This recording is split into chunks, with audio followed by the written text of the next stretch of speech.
Well, hello everyone, and thank you for joining us today on another episode of the Entrepreneurial Mindset Show. My name is Florin Lungu, and I'm so delighted you are with us today. And today we're going to look at the topic that I really like. It's about the agile mindset and how can we build this agility in the way we think, the way we do business in our personal lives, and why it's important to keep that agile and nimble mindset in today's world, right?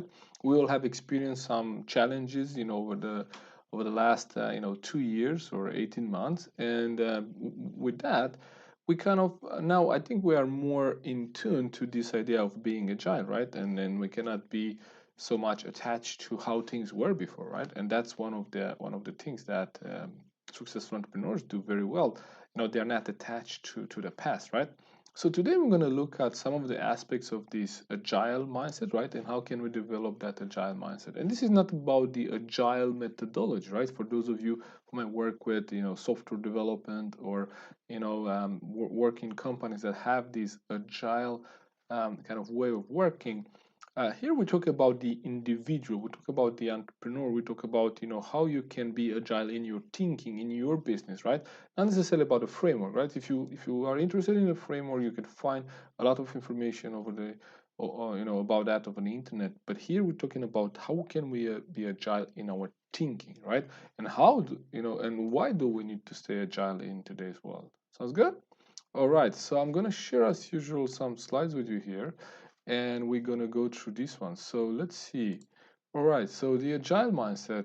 Let's remind ourselves a little bit. What's a mindset, right? So in order for us to know, how to develop an agile mindset, we need to look at what a mindset is, right? So one of the definition for mindset is a set of attitudes, beliefs, expectations about a situation or an outcome. And if we think about that, most people will agree that my view of a certain situation or my attitude towards a certain situation will impact the outcome of that situation for me and for everyone involved in that situation.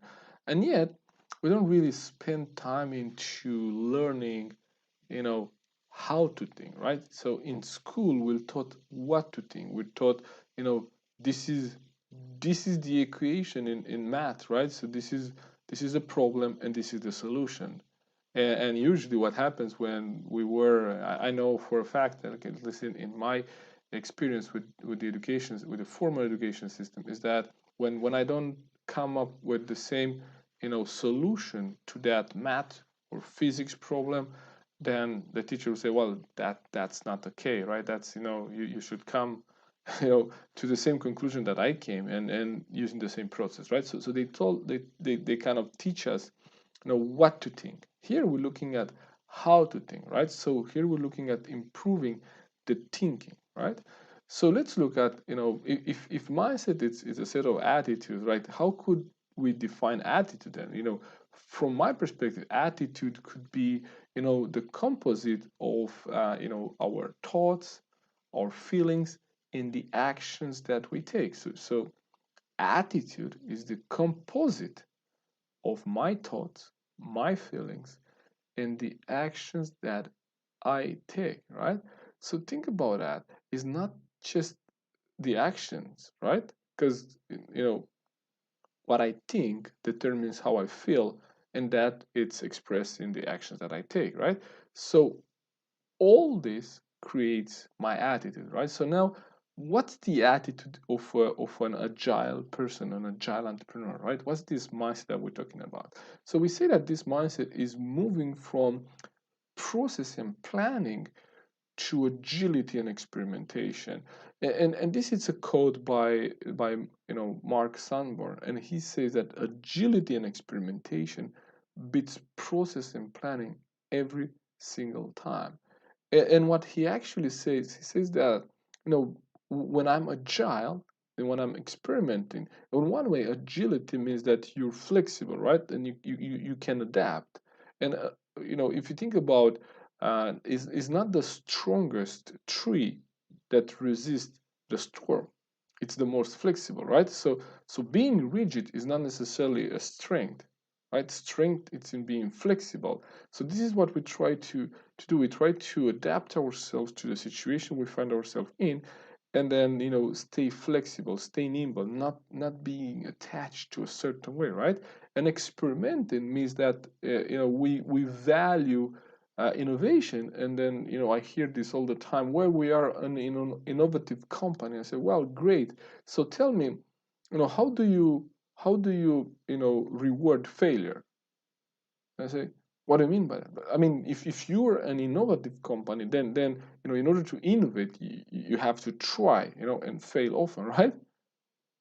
And so it doesn't register for them that in order to be innovative, you need to have a kind of reward system for failures. One of my mentors shared that he had what he called a failure meeting, and you had better come up with some kind of failure to that meeting. There was something new you tried, and how that didn't work, and then what you're going to try next, right?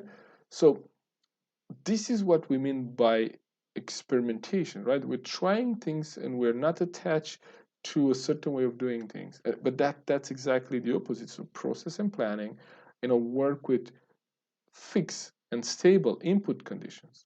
So when you don't have fixed and stable input conditions, then you're not able to really, create a lot of processes and systems around something. If the input is always changing, then you need to adapt, right? So that's why now agility and experimentation would be process and planning, because as you can see now, things change at a much faster pace than it was before, right? And so now what can we do, right? That's why we're talking about this agile mindset. How can we develop that kind of thinking, that we stay flexible and we experiment? So let's look at another way at saying this, right? So if we look at this one, this is what Bill Gates says. He says that success today requires the agility and drive to constantly rethink, reinvigorate, react, and reinvent. Think about that. Success today requires the ability to drive to constantly rethink, reinvigorate, react, and reinvent.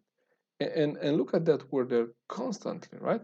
He doesn't say that success today requires that from time to time, or when something like COVID hits, you have to rethink, reinvigorate, reinvent. No, he says constantly rethink, reinvigorate, react, and reinvent. And I believe that that's what we need to do. And there are some things that we some of us do naturally, but other things that we need to work on. So let's look at some of the differences between someone with an agile mindset and someone with a more rigid mindset. I will not say fix, because there is nothing such a fix, right? So more rigid, right? So let's look at this. So someone with a rigid mindset, right, they might be attached to the way things were, right? This is when you hear people say, well, I cannot wait for the things to go back to normal. Well, I don't know what normal is. And normal is what we experience today. The only thing I know is that we're experiencing something today. I don't know how tomorrow we're gonna be, and then obviously I don't know that we're gonna ever go back to anything that it was before. So there's no such a thing as how things were before, but it might be that they feel I want to go back to things were, right. So this is when we are attached to the way things were, and by the way, we all have. Oh, okay. At least is my experience, right? And perhaps it's your experience too. That you might have some areas of your life where you are attached to how things were, right? And you want to keep those like that, right? But also we want to see where are we sabotaging ourselves just because we are attached to how things were, right? So this is the difference between being attached to the things were before, or doing things in a certain way, and not being attached to the past and looking towards the future. Now, another way to look at this, and another difference, is that a rigid mindset would, likes things to stay just the way they are, right? Because we're attached to how the things were, we want them to stay the same. Where the agile mindset knows that yesterday's success and yesterday's skill is not enough for tomorrow's success. In other words, we need to continuously improve ourselves, right? So what brought me up until here, it will not take me from here to where I need to go, right? So this is us saying, yeah, to be agile, we need to have this continuous learner kind of mindset. Let's look at another one.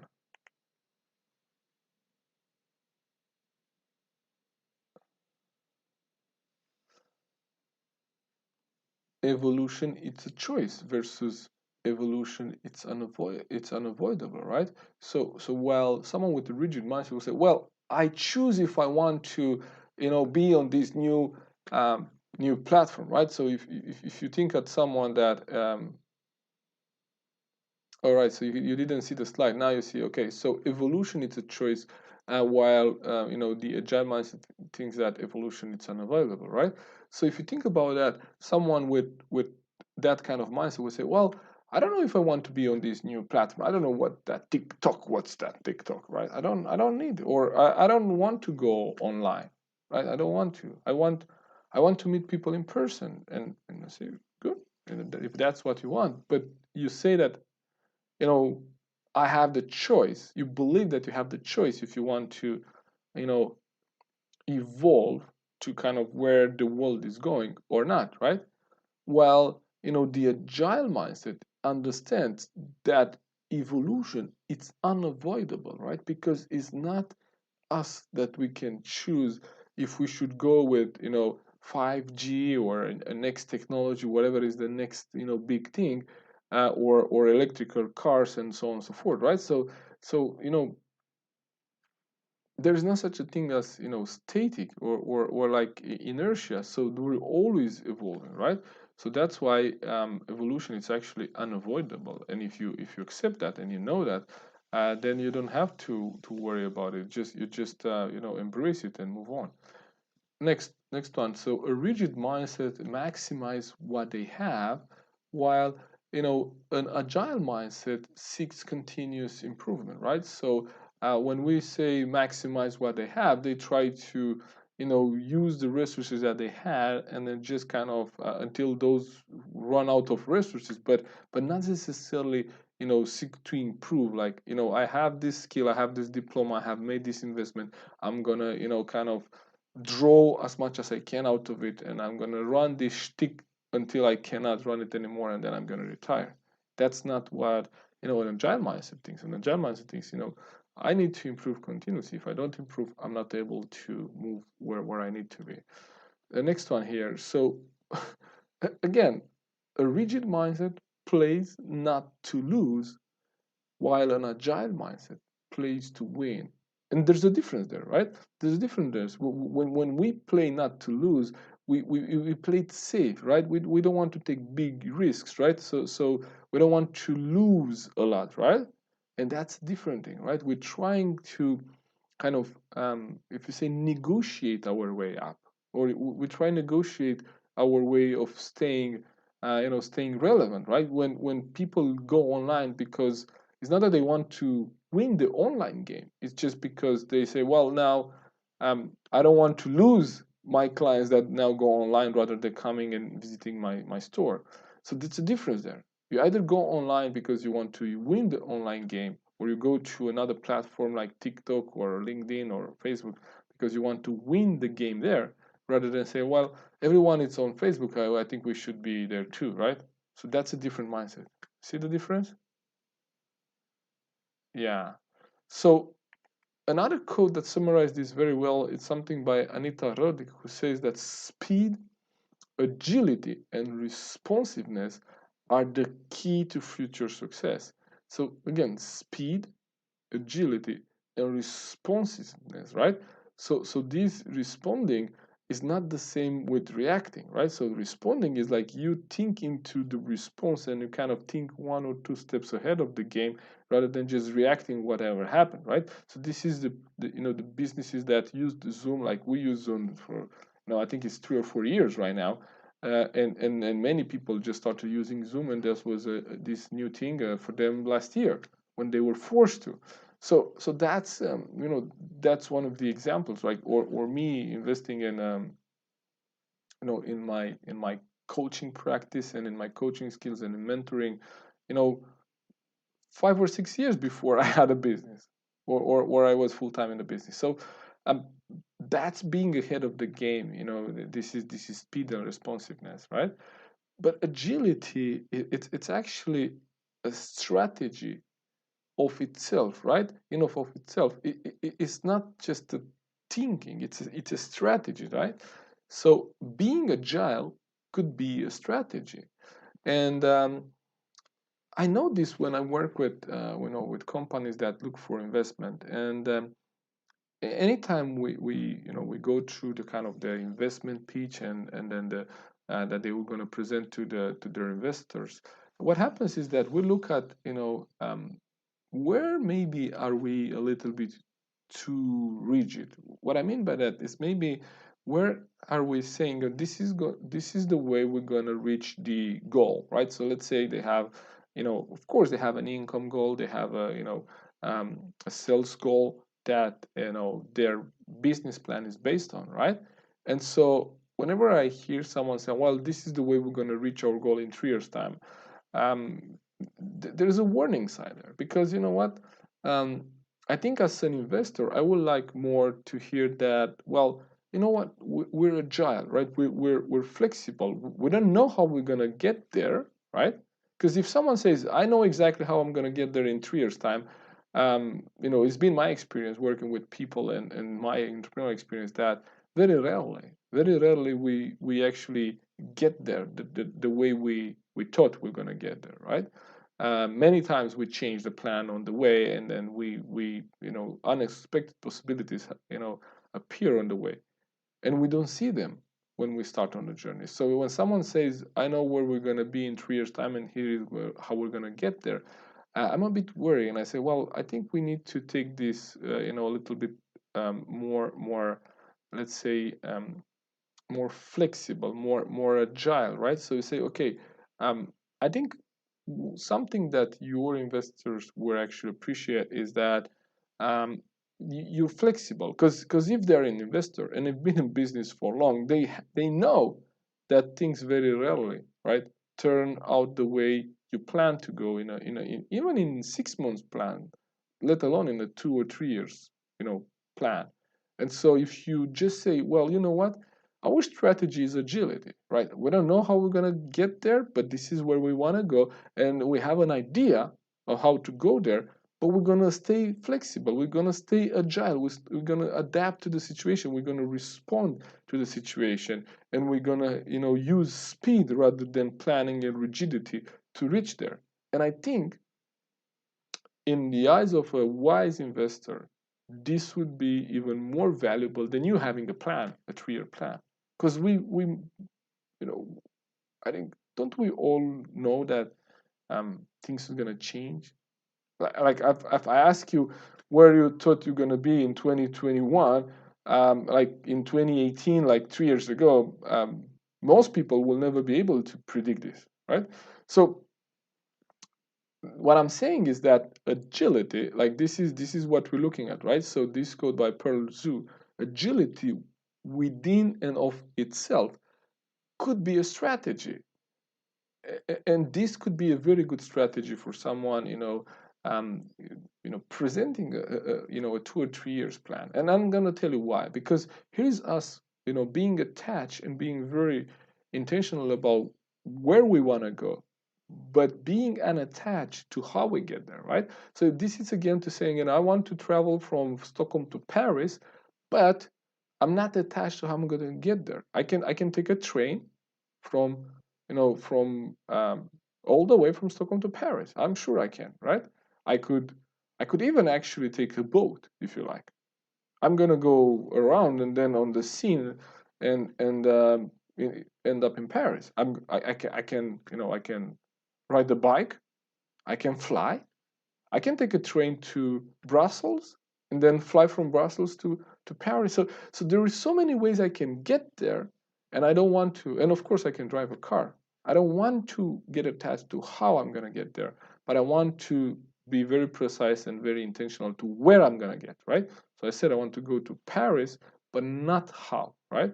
Because if I found a better way on my way to Paris, if I found a better road, if my GPS shows me an alternative road, wouldn't I take it? I think I would, right? So that's what we're saying. You want to be flexible. You have to be very rigid and very intentional about where you want to go, but flexible to how to get there. Does it make sense? All right. Okay. So let's look at how can we develop some of this agility. How can we develop this mindset, right?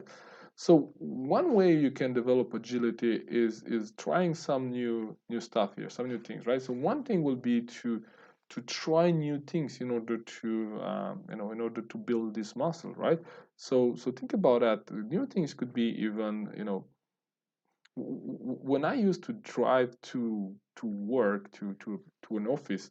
Um, I tried at the very beginning. I tried, all roads. So at first I wanted to learn one road that takes me there, and I know exactly, how long it's going to take me. But then some days when I was not in a hurry to get back home, or when I left home early, I would try a different road. I wanted to know all of them. I wanted to know that I have options. I wanted to know that I can someday when there is a roadblock or there is traffic on one road, I know that there are alternatives, right? Because I wanted to have options, but I tried different things, right? Trying different things in other areas, right? Trying a different platform to communicate to your clients, maybe trying, a different approach, trying a different marketing strategy, even trying a different food, a different restaurant, right? That also, builds this muscle of agility, right? You're not attached to just, going to the same place, eating the same lunch, or the same dinner because you know what you're getting. There's a place for that, but also we want to try new things, right? Because this is building the muscle, right? It could be in other areas of your life because you're still building a muscle. Next one here, it's embracing challenges, right? So what can we do that? When something is challenging, we could just we could curse it, or we can actually accept it. And when I say accept it, accept it as a challenge and then deal with it, right? So we could spend time cursing COVID-19, or we could actually say, okay, so this is a challenge. What does this bring to us, and what can we do right now that we're maybe not able to do before? So again, this is you looking at this in a different way, okay? What else? So I think we could also look into investing in learning new skills, right? This will build the agility muscle. Why is that? It's because, when we invest in new skills and we learn new stuff, it's like we're preparing for something, and we're not attached to just doing the things the way they were before, and just being attached to one field, to one type of customers, to one type of services that we provide. This opens up the opportunities, the possibility doors, and opens up opportunities for us. So investing in new skills and investing in the time and money and learning new skills absolutely builds this agile muscle, right? So getting comfortable with failure, I think this is a big one, right? um, I think at least myself I had to struggle with, because I would see myself as a failure, right, quote unquote. So if you think about that, one way we could develop this mindset is where we detach the person from the situation. Like we say that detaching the being from the behavior, right? So if you think about that, I remember when I first bought my mom a phone, like a real smartphone, right? She had this little, phone with you still had the touchpad and everything, uh, and because we moved to Sweden, she needed to learn kind of to communicate with us, and then um, I think WhatsApp was one of the ways that we wanted to communicate to, and so I remember spending time with her, and then over one weekend at home in Romania, kind of showing her how to use the phone, and then trying to kind of call each other over Wi-Fi to just kind of walk her around the WhatsApp. Now you see, mom, she's in her 60s, so she's very not tech savvy at all, and she kind of um, also had this little, let's say, lower self-esteem about her being able to learn new things, especially in the area of technology, right? So when she would do something, for example, tap on something that would not do what she thought it would do, she would say, "Oh, why did I do that? I'm so stupid." And I said, "Wait a minute, you what? Why are you saying that to yourself? You're not stupid, right? You're just learning something new, and you haven't done it before. So you just pushing a different button, or things doing something different than you thought. That's not you failing, right? And you could say that was a stupid thing, right? That I pushed that button, but you're not stupid, right? So the same goes when we think about failure, and we're not failing, right? We just try something that didn't work. And so that's kind of the journey that we want to be on when it comes to getting comfortable with failure, right? And now first detaching the person from the behavior, from the thing, right? So I try something new, it didn't work, right? It's not that I'm stupid, or that I failed. The thing failed. And you could see this with children, right? When they start riding a bike and they will try to ride a bike, you'll see them, "Oh, this stupid bike won't do this." They never say about themselves, "I'm so stupid." No, this stupid car, this stupid toy, this stupid bike, right? So there's a difference there. And that's why they keep on trying, keep on trying, keep on trying, because they don't see themselves as a failure.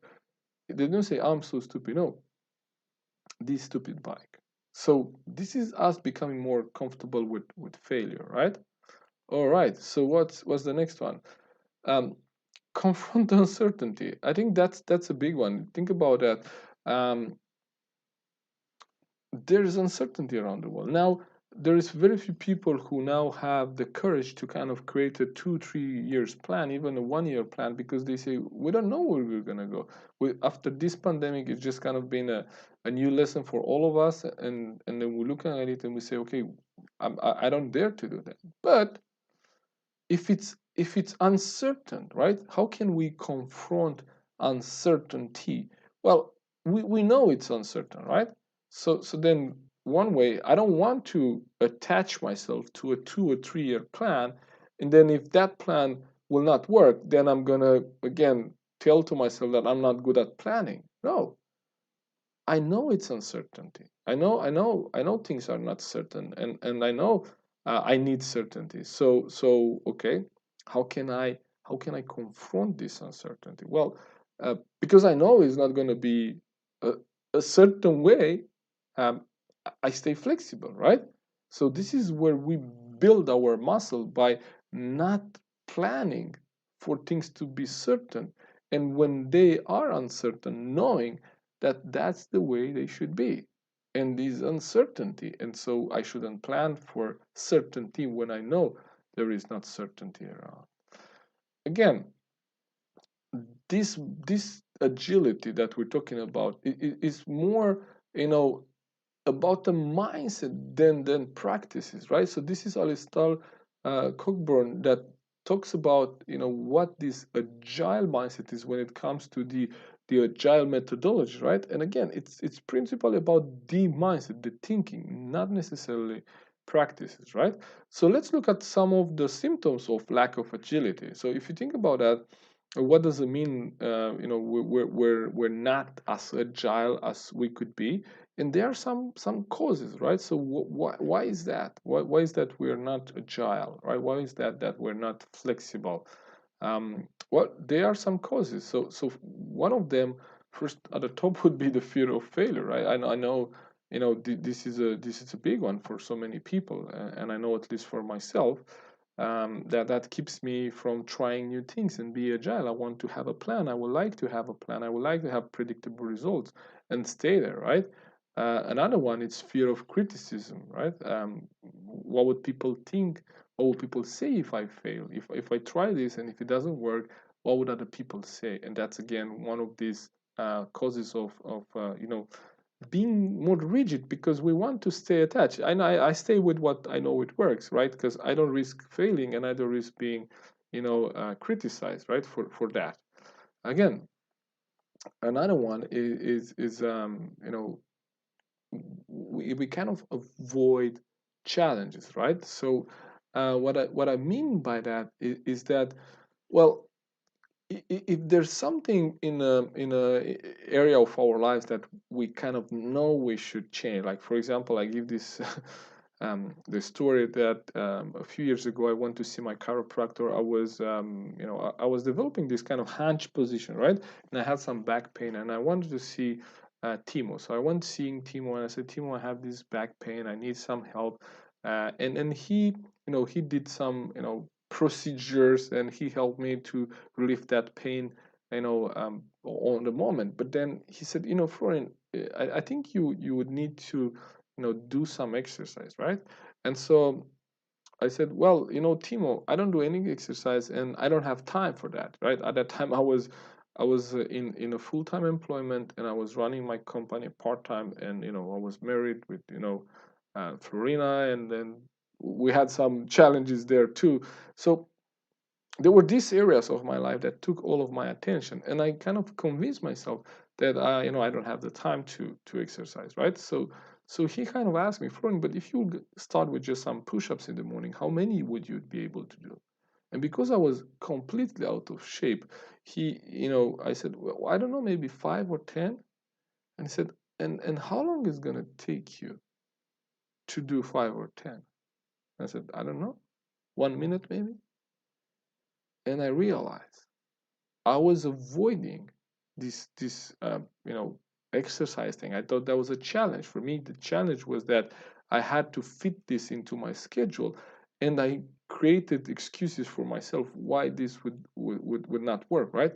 Think about that. Not having the time to just do 5 push-ups in the morning, and I realized, well, this is me avoiding the challenge, right? The challenge is there. I don't like my the health of my body, and I have this back pain. I need to do something about it, and I was postponing it, and I was avoiding it.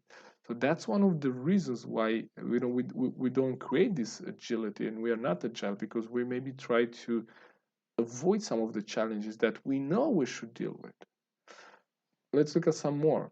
Like sometimes also lack of confidence to learn new skill, right? This was the example with my mom that I just shared with you. She was not confident that she would be able to learn to use a smartphone in her 60s, right? And that might be something that we at times might face too, like when we go into a new area, or a new expertise, right? That's why we don't stay agile, because we might need to learn some new things. We might need to learn to Zoom and live stream and stuff like that. And so then maybe we're not ready to go there, because we don't feel we can learn those things, right? And again, this whole theme of sticking with to what we know, right? Sticking with the knowing, and knowing that this might, on one side we know that is limiting us, but on the other side it's familiar, it's known, right? And it's not an easy shift to make. It's just we need to be intentional. We need to be mindful and conscious that we need to go there. It will not happen by itself. And also, I think one area that I had to develop in and grow in was this idea of how do I see the future, right? Because for me, I had this unrealistic image of the future, and what I mean by that is that I was overly optimistic about the future, right? I thought that, well, this is not going to happen, or this is the way things were going to go, right? And then, okay, on one side you could be overly optimistic, but think about that. Being unrealistic means that you don't see that change is coming, or you don't see that the future, like the future of electric cars, or moon shuttles, and intercontinental spaceships. This is here. It's not something that it's Star Trek. It's here. And not having a realistic image of the future has us being attached to the past and not being flexible enough to adapt when these new things come, right? So let's look at some of the ways that we could develop this agile mindset, right? So if we look at developing the agile mindset, we're looking again at making this shift from process and planning to agility and experimentation, right? And how can we do that, right? So moving towards agility and experimentation would be, the kind of first thing we could do is to be rigid about the goal, not, but flexible with how to get there, right? So this is the idea again that I share with you.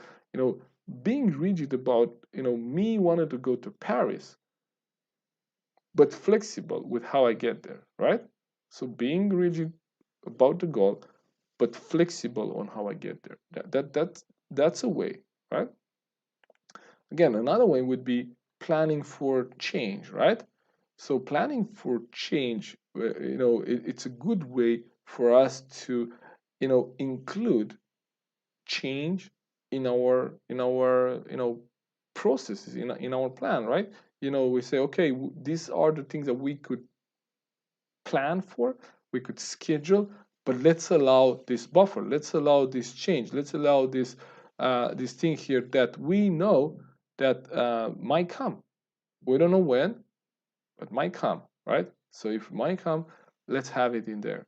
So this is planning for change. That's why we always have this kind of buffer, right? I always say, I think it's 25 to 30%, kind of margin. That's a good margin to have. So whenever you plan a new project, and maybe a new business, when you think about the budget and the time that we're going to take, take a margin there. 25, 30%, it's a good number to take into account. Like that will be, my margin. That will be the kind of change that I don't see today, but I know it might come, right? Again, another thing is seeking progress rather than perfection, right? Because one thing that might hold us back, and I know this is true for some, and it was for me too, that I wanted things to be perfect before I start. So I didn't start much and I didn't do anything because they were not perfect, right? But this is about agility and experimentation. It's not about perfection, right? So if we look at perfection, we might not find it, but if we look at just looking for progress, I think we can make a lot of progress without needing to be perfect, right? Next one here is to observe future trends, right? And influences. Like this is us tuning in into those people that have the knowledge, that see the future and see the things that we don't see yet, and being able to look at some of the things that will come. We don't know them, but some people do.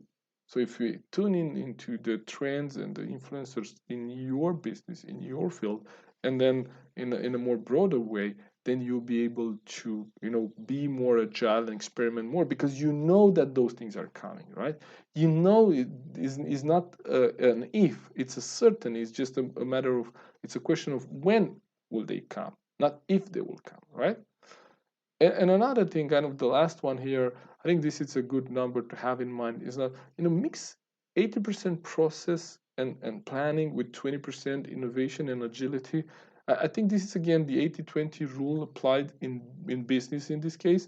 So there are things that we could absolutely plan and create a process for, but then allowing 20% of even with our time and resources, right? So when companies are innovative, they don't put all of their eggs in one basket and say, oh, now let's go all in on this innovation project, and if it doesn't work, then we lost everything. Not at all. They have projects that work, and those projects bring in income, right? And part of that income is redirected to innovation because they look at creating more value. Does it make sense? Yeah, and I think the whole team in all of these kind of steps and ideas is that, we're not looking for perfection. We're looking for improvement. And I think the quote that summarized this very well is this one by Winston Churchill, who says that to improve is to change, right? And so to be perfect is to change often. I really believe that. So this is what I wanted to share with you today about this agile mindset, right? And how can we, allow that flexibility? How can we develop this agility mindset and have this, help us into running our business and to, leading our lives, and also maybe into our professions or whatever we want to apply it? Because absolutely being flexible and nimble in today's world, I think it's a great skill to have.